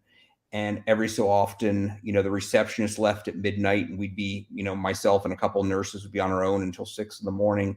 And every so often at 2 in the morning, there'd be like a pounding on the door, and we'd go out to, a very unpretty, an animal in an unpretty situation. And I'm a little old school in the practice of veterinary medicine, and I was willing to like look people square in the eye and be like, okay, and so you're here for euthanasia, you want to put him down, you want to end his misery, yes, okay, cool. And like literally we would just do it there, right then and there. And then maybe not even have them logged into the computer, because everything's computerized these days. And then once my staff got them all logged in, they'd print out the consent form, and I'd come to them and say, like, hey, sorry, no offense. I actually said this to a lawyer once. No offense, if you're a lawyer, there are too many lawyers in the world. I was supposed to have you sign this form. Didn't seem like the right time at the moment. I hope you understand. They sign the form and we move on. I can tell you there are clinicians out there, and I had a hospital manager try to write me up once. Whatever, have fun with that.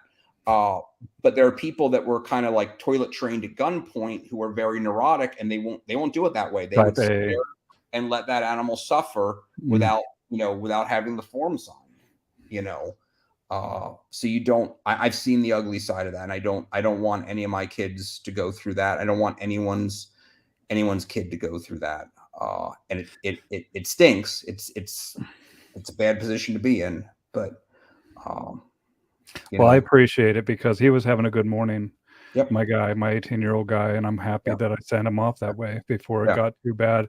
He told me the week before, just like you said, I've lived with this dog for 15 years. I got him when he was 3 years old. He was 18 years old from a horrible situation. He had 15 years of wonderful life, and I knew, and I made that appointment right then and there, and it didn't matter that he was having a good day. He told me that he was ready to go, and I honored that.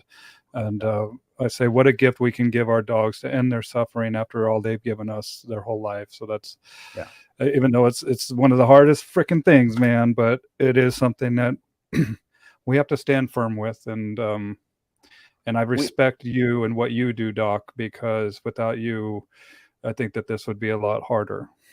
We have to stand firm in that, and we have to, I don't want to criticize anybody who makes a different choice. But it's there's that whole serenity prayer about knowing the things we can change and accepting what we can't change. And especially as a clinician, it is incredibly, incredibly easy for us to go down that road, because I've had dogs that I love, and how easy would it be for me to be like, well, at least I'll do something. I'll take them to surgery, and I know they're not going to pull through that surgery. I'm just, at that point, it's about my ego and my emotions. It's not about what's right, and I'm not helping them, and I wouldn't want to do that. And I try to help folks, come to the right conclusion there. But if sometimes for the people, the right conclusion is they have to know they tried everything, and that's, it is what it is. We're all different, and whatever works to make you feel at peace with this decision, then so be it. I'm going to go to the comments because they're starting to pile up here a little bit. Let's see here. We go all the way back to where we were talking about the mals and the breeding and finding them in the shelters. Absolutely agree. I hate when people water down dogs. That's that Yep. unethical breeding that we're Yep. talking about. I call them looking at dogs. Like these people are making these dogs because they're looking at them. They think that they can make a quick buck or something like that. And man, I'm not making any money off this dog. Like literally, Oh I'm no. not even breaking even. I probably spend more money on this dog, but he's going to have an awesome home. He's going to one of my friends that I can't wait to get into this Yeah. home, and he's going to have a wonderful experience here, right? I'm Yeah. at And that's the thing. We used to never see hip dysplasia in mals much, and a lot of the rescue mals we see coming through have absolutely abysmal hips. wild. Yeah, I had a shepherd. I had a golden retriever and a shepherd that I've had full hip replacements before 2 years of age here. And I was, yeah, both hips too. And I'm like, what? I was like, how old is this dog? And so moms are important. We're talking about leaving the dog with the mom, not taking them away at 4 to 6 weeks. Otherwise, we're going to have some behavioral issues that the dog is a lot of time not ever going to get over. It's a management type of scenario too, Oh, right? yeah. Leo, Maggie says that she still has a card in my wallet for when I'm ready to adopt a Mal. We got a lot. Come on down. And then we got Coca-Cola all day. He likes the lemon flavor of Coke more, so subjective, right? I, I I hope was a Coke person for a long time, and then I switched over to Diet Dr. Pepper, and right now I'm pretty firmly Diet Pepsi. I like the mango Pepsi. Like they have a mango Pepsi. I I love it. can't. I I love it. can't. It's a Yeah. cola. Just get a cola, man. Come on. But Pepsi, just regular Pepsi with the real sugar. I like that one too. I Oh, hope to get 14 years for my dogs, but no guarantees. That's what dogs considered oh, seniors at 8 years old, yeah. and they don't live as long. And that's something that I find that I can help counsel my people with death. And I am kind of a death doula with some of these dogs. Like, and I do have euthanasia evaluation forms when I come up to situations. I had somebody adopt a German Shepherd that she was shocked when I was like, let's fill out the euthanasia evaluation form because this dog is so riddled with arthritis that he's not letting anybody near him. He's being reactive, and we need to consider maybe sending this dog home because this. And I was like, this rescue should have done the right thing here and possibly put this dog down themselves. Well, and it's also, one of the things we have to talk about when we adopt animals out is, again, that adopter is a customer, because my own dogs, I mean, I don't know if you're familiar with like platelet rich plasma. Okay. So basically, there's all sorts of good stuff in your plasma and your platelets to help with healing. So if you have arthritis, joints that are arthritic, you can do this prep, and they do it on the human side as well. So you draw some of the patient's own blood out and you spin it down and you shoot it into the joint. And there's some studies that show it can be as effective as if I gave you a long-acting steroid in the joint, and it's more natural. I bought the dang machine. It's a 7K machine to do that just for my own dogs when they're older and arthritic. There's tons of things that we can do, multimodal, pain control wise, you name it. But where am I going with all this? There's a very big difference between my dog that I've had for 9, 10, 15 years, and I'm going to work him through that. And I'm going down to adopt a new pet, and I'm unwittingly finding myself in that situation. And I feel so bad for people when they get an animal like that, especially if there was some failure of whoever's placing that animal to really disclose that if they had a reasonable suspicion, because it gives all of us in the rescue community a bad name. It makes that person less likely to seek out rescue if they're just looking for a mellow pet dog in the future. And it really just puts everyone through too much. And you are going to make different decisions. If a dog like that hit a lot of the rescues I work with, the responsible thing is, maybe you give it a week in the rescue and it gets lots of, hamburgers and love for that week. But then, you admit to what's going on and you move forward from there. There's a lot of dogs in the wings that don't have this issue that are good dogs that need homes too, right? And there's a backlog of That's this stuff, and that's the unfortunate mathematics there, my friend. but we have to be, that is empirical evidence, that is the truth, that is the observe. And just like with any training, any science-based type of procedure that we're doing, I mean, the first step is, well, if you don't include hypothesis, is observation, right? We observe that which is, right? And that's the truth, right? The truth can be easily defined as that which is undergoing the occurrence, or the incident of having occurred or is occurring now, right? It's pretty simple. And but there's also our perception of the truth, and then there's the objective truth itself. And that's where we kind of get a little muddy, I think. Incredibly muddy. Matt is the one that introduced me to you. Matt, thank you for introducing me to Dr. Egar here. And I worked with dogs. We worked together at the shelter. Awesome. Yep. Maggie says that she does pull out the card once in a while, and then she comes to her senses. Doc just saw my 14-year-old pit a few weeks ago. Okay. Matt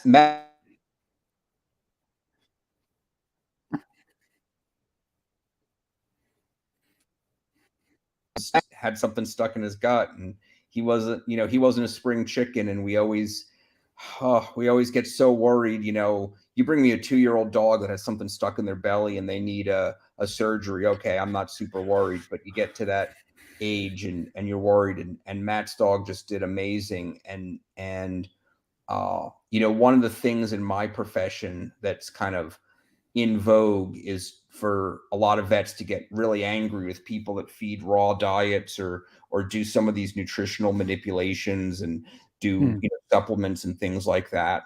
Well, I look at Matt's dogs and I go, man, I wish my dogs looked that good, and I wish I had the time and energy to do some of the really high end kind of performance coaching stuff that Matt does with his dogs. And I don't know why so many vets in my field kind of feel the need to be down on it. Yeah, we all get it. If you have raw meat in the fridge and you touch it and you touch your mouth, you might get E. coli or salmonella or all this other stuff. But we also could say that about any of our foods. And most of the people I see that are choosing to seek out those products and that lifestyle for their dog have dogs that are better trained and better looking than John Q. Public. So why are we as a profession so down on it? That's never made sense to me, man. And that's where it's like, and not only that, but when we start to study, I read a book, I think it was called Chow Hounds, and there's a few books out there that really get into, some of the ingredients that are used for preservatives for these dog foods and whatnot. And not only that, but the activity level, and there's different aspects that have to be considered. And it's like that old saying, GIGO, right? Garbage in, garbage out. Well, the Why sad wouldn't we feed reality, rod? yeah. Well, and the sad reality is animal feeds are all byproduct, right? It's byproduct Meal. diverted from stuff produced for us. So you can choose to buy relatively decent quality researched byproduct like a big name food is, or you can buy fatty stuff like what does Rachel Ray have to do with dog food? Every time I walk by that bag, I'm like, why is she selling dog food? But going to something higher class or higher quality, if you're doing it in a rational manner, meaning you're making sure it's balanced and from a reputable source, I don't know why that should be offensive to anyone. And I'm also that person that I break a lot of rules. So I'm sure veterinary nutritionists' hearts will be breaking all over the world when I do like a GI surgery on a dog or have a parvo dog that I'm nursing through. The question is, and this is just really basic logic here, is it more important for me to get this dog eating, or should I get him to eat something specific? And I would postulate that I have probably thrown away more of that bland GI diet stuff in my career than dogs have actually chosen to eat. So I'm known as the person, I do this with my own dogs. 2 or 3 of my dogs have bloated. I've done surgery on them. I've gotten them through, but I will go on my post-op patients, including my own, and go to the store and get them roast beef or get them whatever's going to go down the gullet, because it's far more important that they get eating than we start, dancing around, worrying about what the exact composition of what they're eating are at that moment, if that makes any sense. And that just, Absolutely. when I work with veterinary students or folks fresh out of school, that just rocks some people's minds because they've been taught so much about, well, you should worry about this. And I'm like, well, cool. We'll start with that. You know, if you want to put the ID or the EN or whatever special diet in there, and if they eat it, great, God bless. Maybe we'll get lucky with that. But if they're not, then we're going to go to the next level, because my number one goal is to get this dog eating and get them through, not to sit here and go, well, if you're not going to eat the best, then we're just going to sit here and watch you wither away further, or have to go to the next step in the treatment paradigm. Well, and I'm looking for this video of Matt. Matt, if you can, send me that video of you with your Mal, get him in position, and then sending him to his food, call him off his food, giving him a toy, and then send him back to his food to eat. And that's all I want. Like, show me the people that are telling me what to eat, what not to eat, or tell me, like, there's a saying in dog training world, that's a nice story, bro. Show me your dog. That's Right, the right. thing. Is like, show me what you're doing. We have a question here from Jackie. What are your thoughts on supplementing with probiotics? My thoughts on probiotics are, it depends on what the situation is. So if you've had a GI upset, if you've traveled, if you've had higher stress, or you've been on antibiotics, it's a worthwhile thing to do. As a routine thing, I'm not convinced it's necessary. Most dogs have a good gut flora. They're pretty happy. They're on cruise control. And I think that probiotics at times get overused in my profession. I ran the medical side of a shelter that had a big kitten nursery, and kittens, as they're growing up, especially if they're bottle babies, it takes them a little while to figure things out, so to speak, in the gut. Their body and their GI flora and fauna take some time to mature and get to a good place. And the staff was so worried about any disturbance in their fecal quality that they were always basically having them on probiotics almost since birth, And I think they actually were doing those animals a disservice, because there's an evolution to your body's intestinal tract and your immune system that you want to be getting exposed to, and not necessarily what you buy from over the counter. So I think they have a role, and that's where I would relegate them to. Certainly something to think about. One of the common things that vets have to deal with is just the complaint of diarrhea, and no one likes diarrhea. And 9 times out of 10, if you ignore it, it's probably going to normalize anyway. But people always want it to be better and quicker. So probiotics are a great way to do that. They're a way to do that doesn't involve antibiotics, and antibiotics can be a challenge, because one, we're aware that they're getting less effective because we overuse them. The other thing, there's a great paper on it. I don't have it right in front of me, but metronidazole, one of the most commonly used antibiotics for diarrhea. Anybody in the working dog world, they did an interesting study, and you give metronidazole to a detector dog, and some large percentage of them will fail a certification test. Yeah, So it isn't that affects their crazy? ability to olfactate. Well, there's a gut-brain barrier that they're finding in humans, and it's got to be the same through every biological creature. There's a tangle of neurons in our enteric system. There's a tangle of neurons around our intestines, and it's actually called the first brain, because if we take our intestines and laid them all out, we'd have the size of a tennis court, right? Yep. And so, there's got to be something to that. Now, what about stress? This might be a little bit out there, but I'm asking for myself, because I get dogs sometimes that get stress colitis and will start shitting blood or have some blood in their stool. What do you recommend for that, or what do you? I honestly usually still do metronidazole for that, because Okay. metronidazole has an established anti-inflammatory quality to it as well.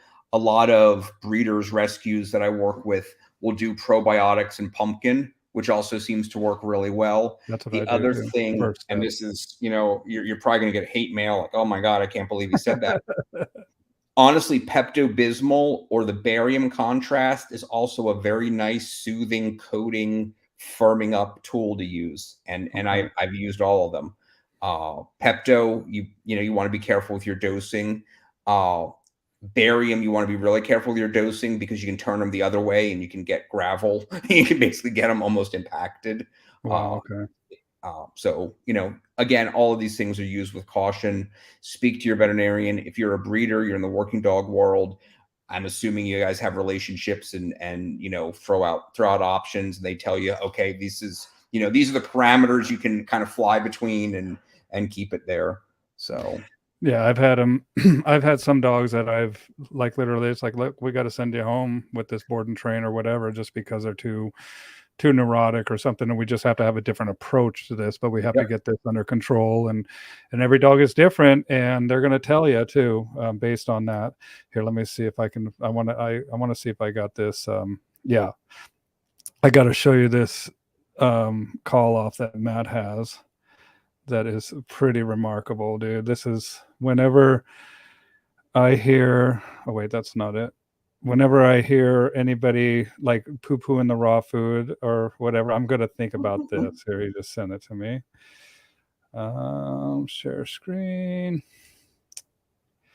All right, so check it out. Here's our buddy Matt, and is with his dog there. We got a bowl of raw food here. Working with that dog. It's with a clicker. So he's going through the legs, walking up. Or I can kind of zoom in just a little bit on this. Look at that drool dropping down. But this is where it gets impressive, folks.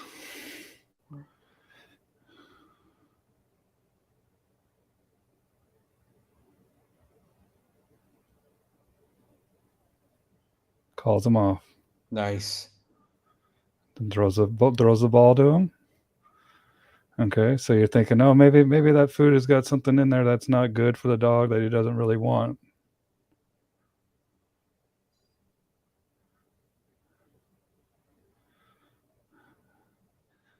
Release. Chow down, baby. That's awesome. The proof is in the pudding, and if you're hiring a trainer, they should show you what they're capable of with their dog, right? And so, good job, and thank you very much. And we got Bart here, so I want to chat with you a little bit too. We've been talking for a while, but Bart's here listening, and Awesome. you are a veterinarian that has also been through silver and gold school. Correct. And what are your thoughts on your experience with the schools and as a DVM? I will tell you, it was one of the best training experiences of my life in terms of learning and pedagogy and seeing that the person delivering the material had thought it through. Um, I've I've gone and given testimony in a court of law, for animal cruelty, and I was taught by a police detective I was friends with to always think through what are the questions going to be that you're going to get asked so that you can address them. And Barton Michael's program, there is not a thing you could probably get into that they have not thought through, addressed, lived through, have commentary on. And I highly recommend the program for anyone who wants to be serious about dog training. And it just blew me away in all honesty. And like I said to you a little earlier, there are a few things that I see that I go, I want to be able to do that. Seeing, some of the videos, and Justin Ringley, another NEPO Pro Gold graduate, was another big influence on me. He probably doesn't know that. He'd probably go, who's this Leo guy? But Matt had gone, I think Matt had gone to silver, and he talked it up to me. And I'm like, oh, I'm digesting that. I was out in Indiana providing medical coverage to the Ipawata, I want to say. So a police dog certification conference. And Justin was out, and he gave his lecture that he'd given at the HITS conference on NEPOPO. And he let me look at some of the equipment he had, and it just really cemented my desire to go. And knowing and really having the tools to work with the dogs better, and to work with the people too, to ask people, hey, your dog, he's more than willing to sniff everything except what you want him to sniff. Have you thought about that? Have you thought about engineering a system that is going to introduce his motivations and condition that properly? Really helped me a lot. to be honest with you, it's made me a little down on the sheltering world, because the more I look at what we're doing in the sheltering world, and again, I'm not in control of that. That's not my, I'm not the benevolent dictator of the sheltering world. I I don't see us getting animals better. I see us making them significantly worse. Mm. I'm pretty proud. The small shelter I'm working with right now has got a really great guy managing the behavior department, and we've basically made it SOP that dogs are loose leash walked and are worked with no matter what. I've been at shelters where they have very well-meaning folks that'll take these, long time, higher drive, more stubborn dogs out and basically just be drug all over the shelter. And my strong belief is that these folks that are allowing these dogs to pull incessantly, they're actually it's actually the equivalent of them being back tied, if that makes any sense. Well, negative reinforcement, we call it, Yeah, but it's also, the people, and we talked about this earlier too, the people that are working there. I mean, we call it blood money. We call it because it's something that it's necessary, but the people that are working there, they have the best intentions. And what is, what's that saying? The road to hell is paved yeah, with the best intentions. And I understand that you have good intentions here, but we have to consider this dog. And that's what I love about the NAPOPO system too, is about, the animal welfare aspect of this. And then the questions that they ask you in the NAPOPO is like, have you ever noticed how your dog picks up his food bowl all happy, his eyes are burning like cigarettes, and his tail's wagging, ears are up, and bring it to you to fill it. But yep, when you try to get him to do something in a training session, he won't touch the item that you want him to take, right? Or he's yeah, out sniffing on a walk, pulling you yeah. like you're a dang back tie, and you can't pull him Well, away from these smells. But when you try to get him in scent work, he acts like he doesn't have a nose anymore, right? And so, Well, and I think the hardest thing when you're kind of talking through Nepopo tenants with someone, I think it's like, I call it the Nietzsche "God is dead" moment, where you're oh, basically asking somebody, "Does your dog love you, or are oof, they a self-appeasing creature that does behaviors to appease themselves?" And that's the "God is dead" moment. And even I will be totally transparent. Even I want to believe that there's a little something under that self-appeasing creature that cares I'm, about me. I'm right I there have too, to be buddy. honest. I'm not, I am not, I'm not there, but I understand that, if we're just talking motivations, not spirituality, then okay, we'll take spirituality out of that. I'm going to put a little spirituality on my dogs. Well, I So think that once we consider the dog, then the spirituality aspect comes next, right? sure. Once we And start that's to very true. fulfill, yeah, that's the next step of Yeah. this, right? But Yeah. we have to understand the truth of the animal, the Absolutely. nature of the animal that we're dealing with. And then that's when the lines of communication open. That's when the rapport is built. And Yep. then that's when the spiritual connection truly takes Yeah. hold. And I also think people have to think, and and maybe you can help me with this, because I'm not sure what the exact right word is. The word I've been using is enculturation. And an example I would use from a human perspective, from a person perspective, for enculturation is, I've got friends that were raised in different religious communities, let's say Judaism, and they were raised very strictly. So they were raised not to eat pork products. In their adult life, they are not terribly observant human beings, but by virtue of just more or less the hardwiring, the Mhm. habituation, they don't really eat pork products. They're not seeking that out, and they would probably avoid it just almost naturally, just almost subconsciously. I think it's fascinating, both on a positive side and on a negative side, the ways in which we enculturate our dogs. If I'm looking at a dog in a shelter, it might be a dog that ends up being, we determine, beyond help, or super challenging, because it's been enculturated in such a negative manner, or such a bad things have happened, things that we don't desire.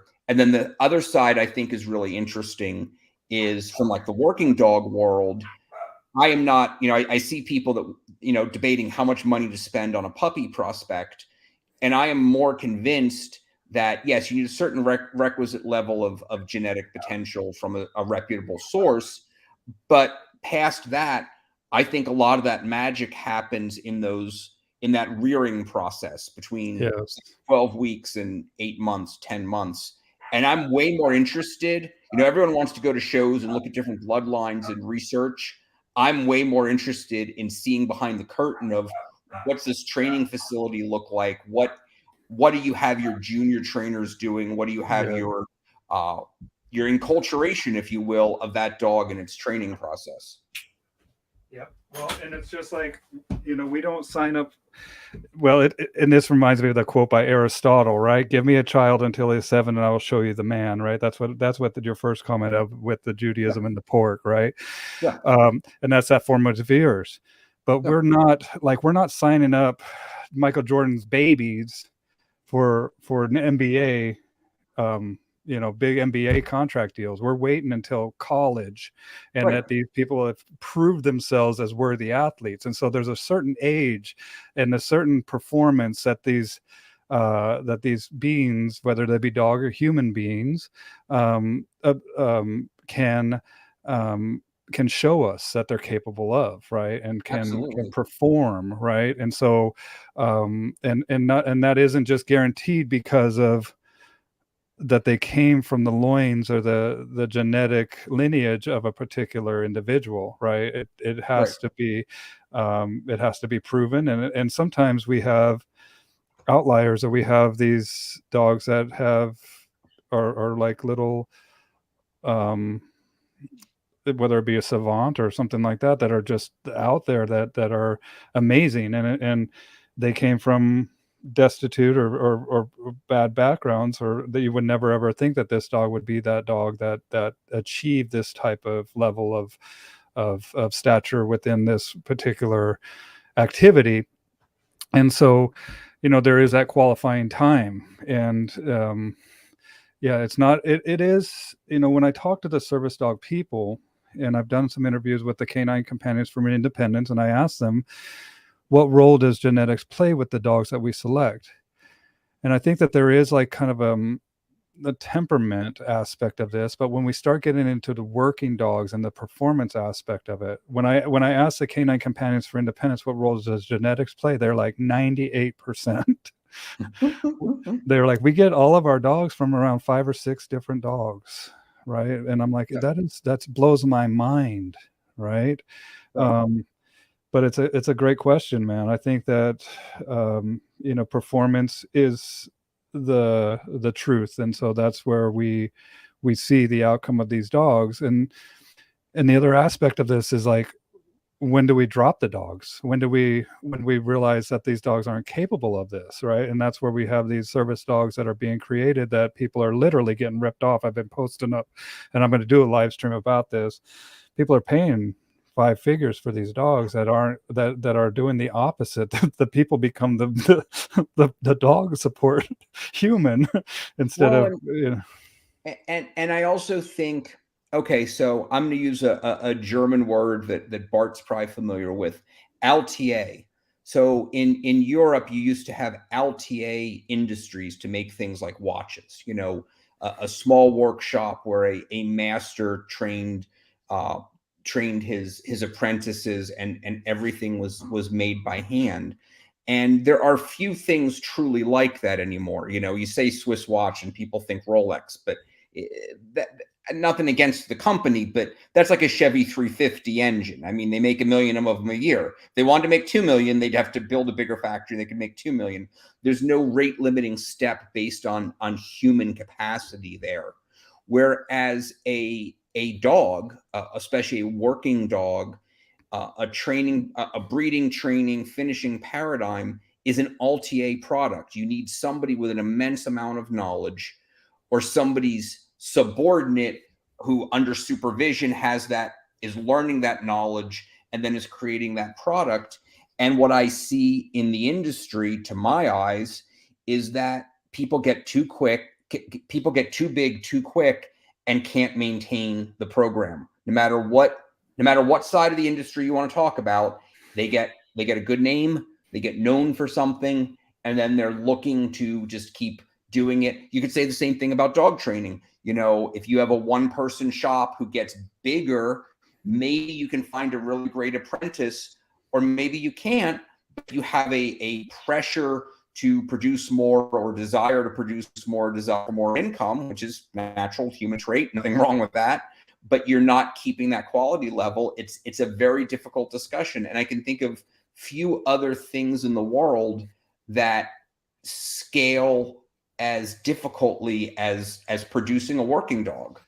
To be honest with you, I could, if you told me we had to turn out more, orthopedic surgeons or more police snipers, it would probably be easier than saying we have to turn out more people capable of creating a working dog.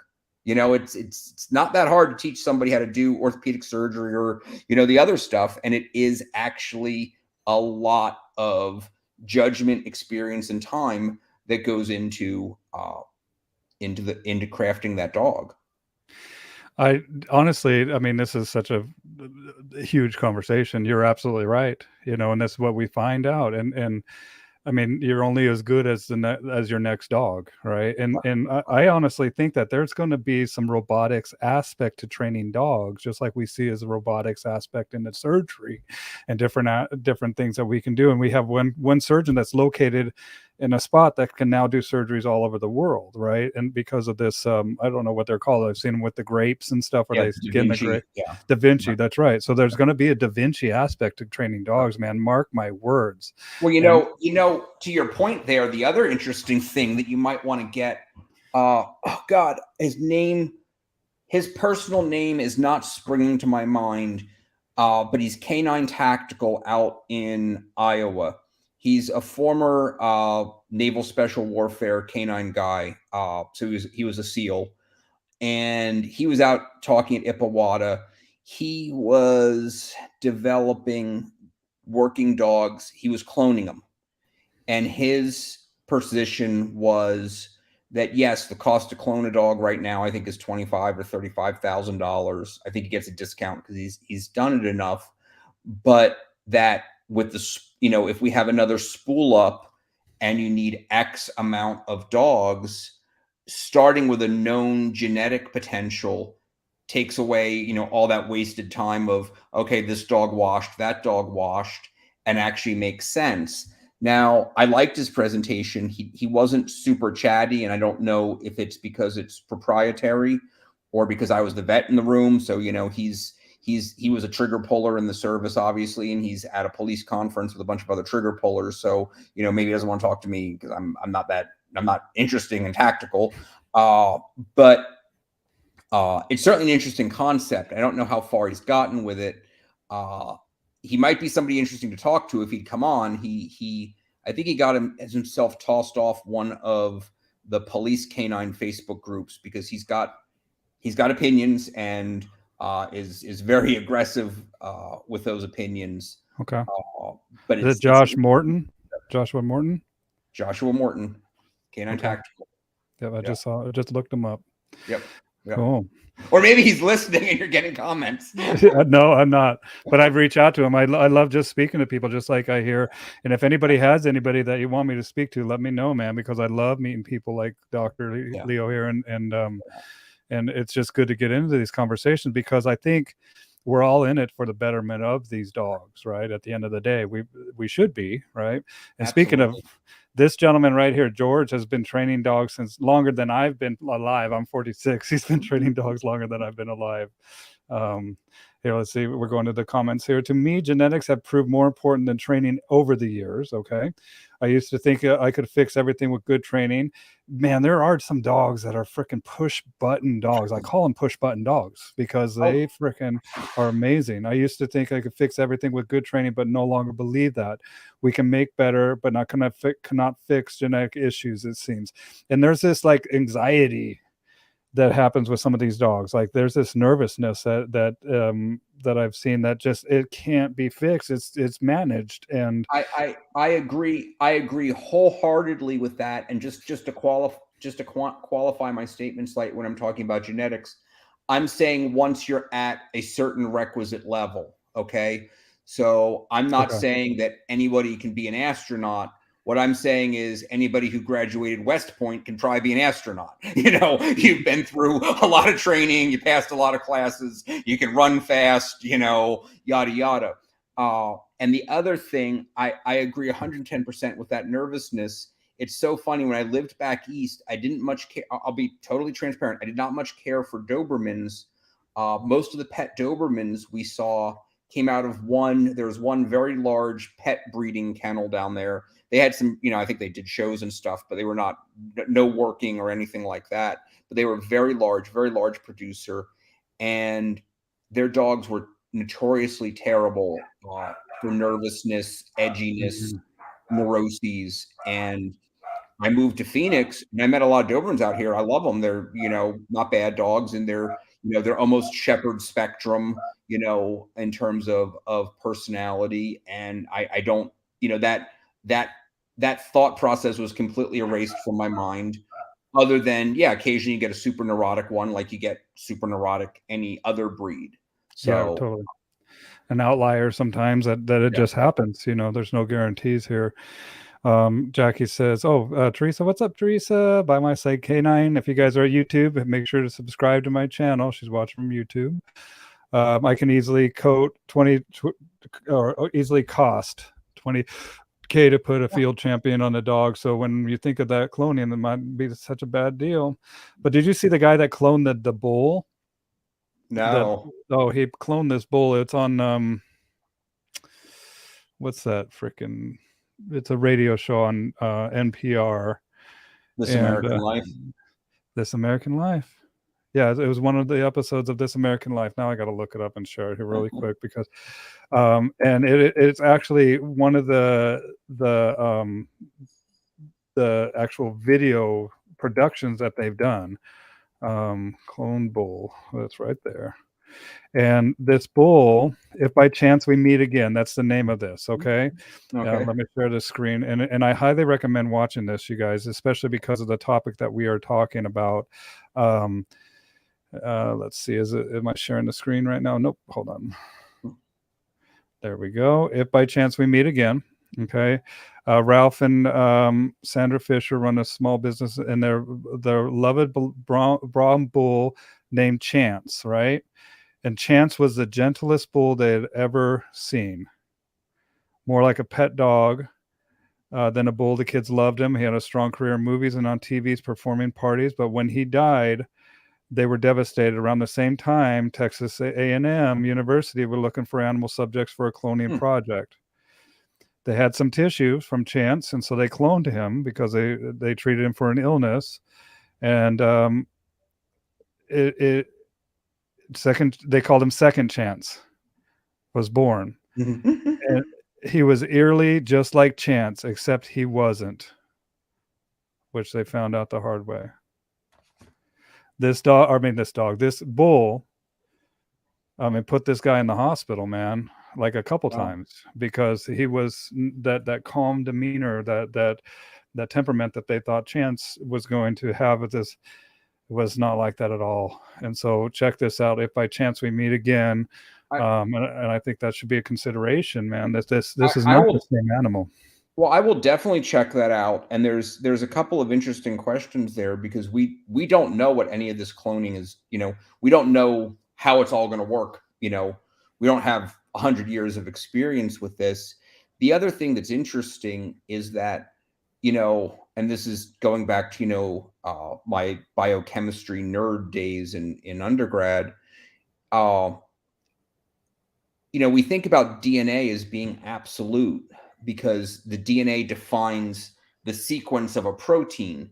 But when that protein is formed, it's imagine a tow chain, a mile long, that's then going to be folded into a functional structure.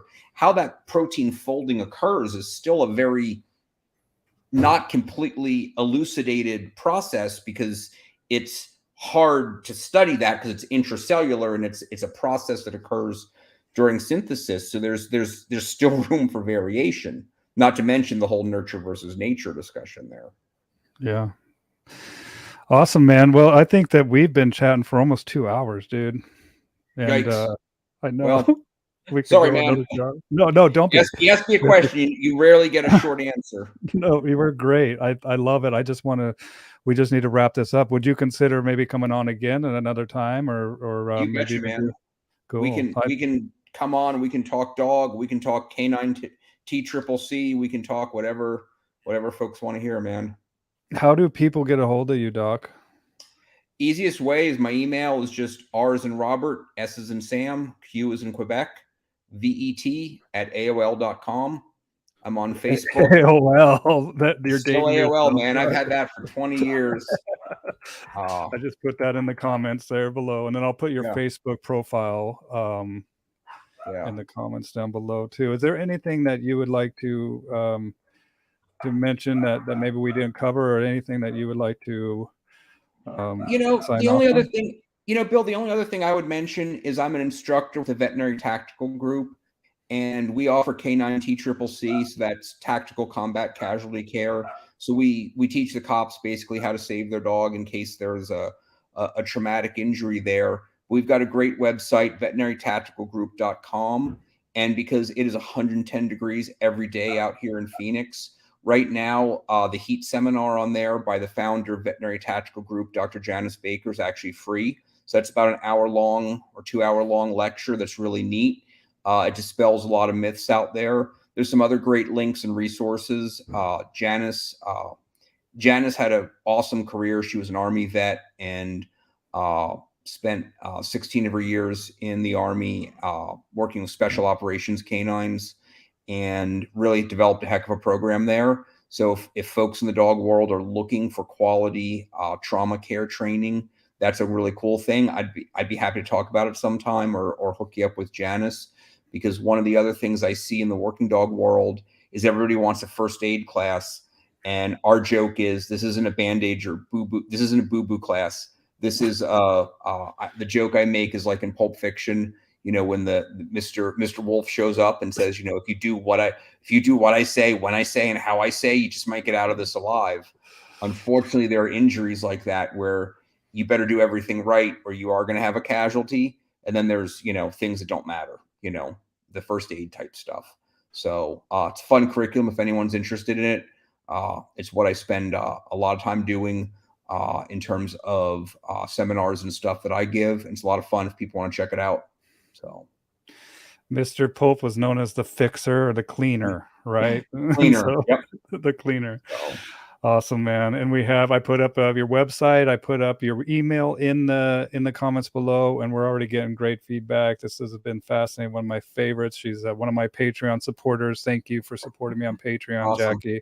And then I might tap you to do something just for my Patreon supporters as well. We can do anything you want. I love this. Me too, dude. This is great. Bart says 2 hours did fly, means good job. Thank you. There are few people in the world I take a compliment from as significantly as that. So thank you, Bart. Thank you, Bart. I call him Maestro, man. He's definitely one of my biggest mentors. That was the best class I've attended. I learned a lot. Awesome. Fantastic. All right, Leo, Doc, we'll say goodbye in the studio, but let's say goodbye to everybody else. Thank you for watching, everybody. Thanks so much, guys. Check out Veterinary Tactical Group. Watch that free video, and we'll be back. I'll be live streaming on Monday and Tuesday. I got a couple people locked down, and let me know in the comments down below. And don't forget to share this, you guys. A lot of great information in the last 2 hours that we've been talking. So thank you. We'll see you next time, everybody.